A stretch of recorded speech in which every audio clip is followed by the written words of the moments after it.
Preface to the first edition of Capital Volume 2, Engels, 1885. It was no easy task to put the second volume of Capital in shape for publication, and do it in a way that, on the one hand, would make it a connected and, as far as possible, complete work, and on the other would represent exclusively the work of its author, not of its editor. The great number of available, mostly fragmentary, texts worked on added to the difficulties of this task. At best, one single manuscript, No. 4, had been revised throughout and made ready for press, but the greater part had become obsolete through subsequent revision. The bulk of the material was not finally polished in point of language, although in substance it was for the greater part fully worked out. The language was that in which Marx used to make his extracts, careless style full of colloquialisms, often containing coarsely humorous expressions and phrases, interspersed with English and French technical terms, or with whole sentences and even pages of English. Thoughts were jotted down as they developed in the brain of the author. Some parts of the argument would be fully treated, others of equal importance only indicated. Factual material for illustration would be collected, but barely arranged, much less worked out. At conclusions of chapters, in the author's anxiety to get to the next, there would often be only a few disjointed sentences to mark the further development here left incomplete. And finally, there was the well-known handwriting, which the author himself was sometimes unable to decipher.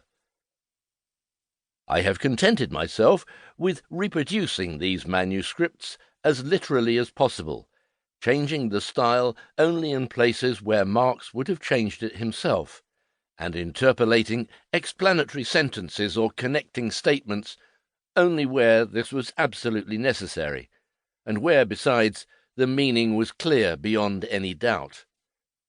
Sentences whose interpretation was susceptible of the slightest doubt were preferably copied word for word. The passages which I have remodelled or interpolated cover barely 10 pages in print, and concern only matters of form.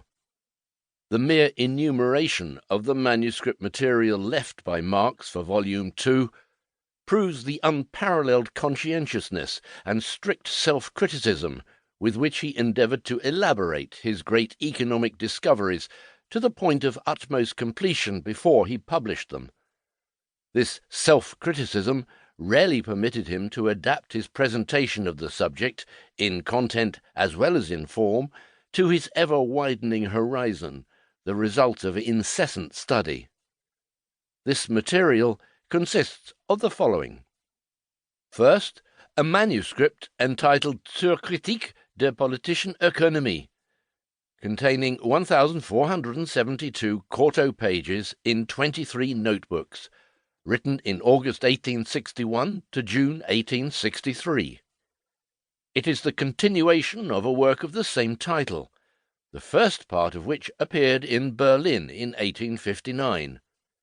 It treats, on pages 1 to 220, notebooks 1 to 5, and again on pages 1,159 to 1,472, notebooks 19 to 23, of the subjects examined in Volume 1 of Capital, from the transformation of money into capital to the end, and is the first extant draft thereof.